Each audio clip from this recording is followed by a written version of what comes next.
Hello प्यारे बच्चों, आज हम पढ़ने वाले हैं टाइप्स ऑफ एंगल्स। भाई कितने टाइप्स के एंगल होते हैं?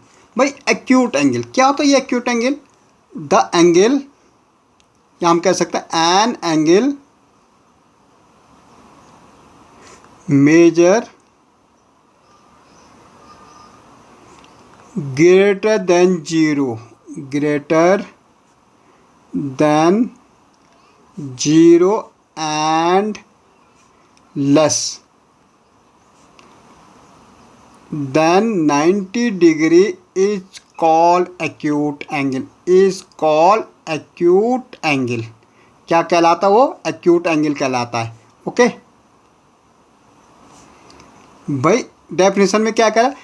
An angle measure greater than zero less than 90। भाई जीरो से बड़ा और 90 से छोटा। इसका मतलब क्या हुआ? भाई जीरो और 90 के बीच। भाई जीरो नहीं लेना, जीरो से बड़ा greater than zero less than 90, इनके बीच जितने भी एंगल होंगे, भाई वो 10 हो सकता है, वो 20 हो सकता है, वो 30 हो सकता है, वो 25 हो सकता है, वो 35 हो सकता है, वो 40 का हो सकता है, 45 का हो सकता है, 60 का हो सकता है, 61 का हो सकता है, 75 का हो सकता है। इन दोनों के बीच में जितने भी एंगल बनेंगे वो सारे हमारे एक्यूट एंगल कहलाएंगे। Greater than zero less than 90, वो सारे हमारे क्या होंगे? एक्यूट एंगल होंगे। ओके बेटा, जीरो से बड़ा होना चाहिए, 90 से छोटा। इनके बीच जितने भी एंगल हमारे बनेंगे सारे क्या होंगे? एक्यूट एंगल होंगे। ओके, फिर हमारा होता है राइट एंगल। भाई एन एंगल मेजर 90 डिग्री, वो एंगल जो बिल्कुल एग्जैक्टली 90 डिग्री का हो। कितने का हो? 90 डिग्री को, उसको हम क्या कहते हैं? राइट एंगल कहते हैं। बेटे 90 डिग्री एंगल का ये देखो, ये हमारे एक स्ट्रेट लाइन है। इसको अगर हम दो भागों में काट दें तो 90 इधर बनता है और 90 इधर बनता है।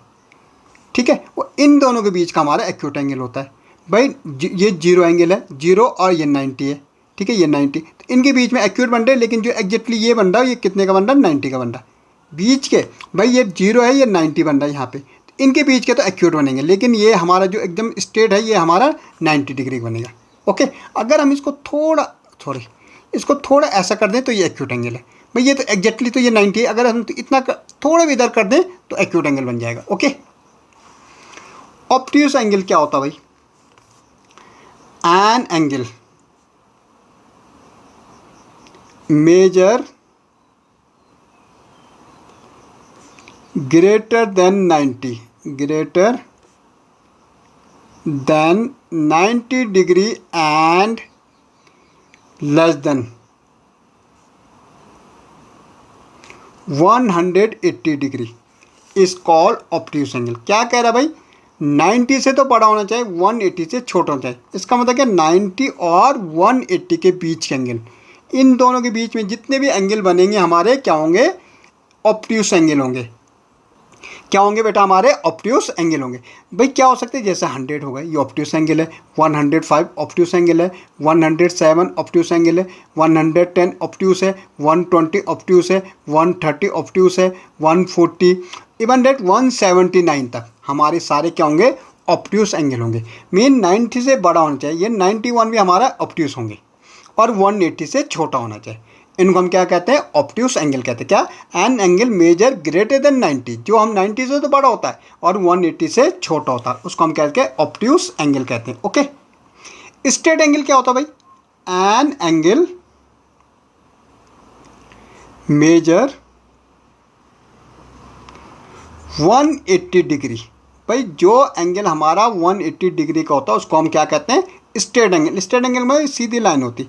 भाई ये सीधी लाइन है, ये क्या? 180 डिग्री का है। ये हमारा क्या हो जाएगा? 180 डिग्री का हो जाएगा। भाई इसमें बीच में लाइन खींचेंगे तो 90 इधर 90 इधर। ओके, तो ये सीधी लाइन हमारी क्या होती है? 180 डिग्री की होती है। रिफ्लेक्स एंगल वेरी इंपॉर्टेंट है बेटा। An angle measure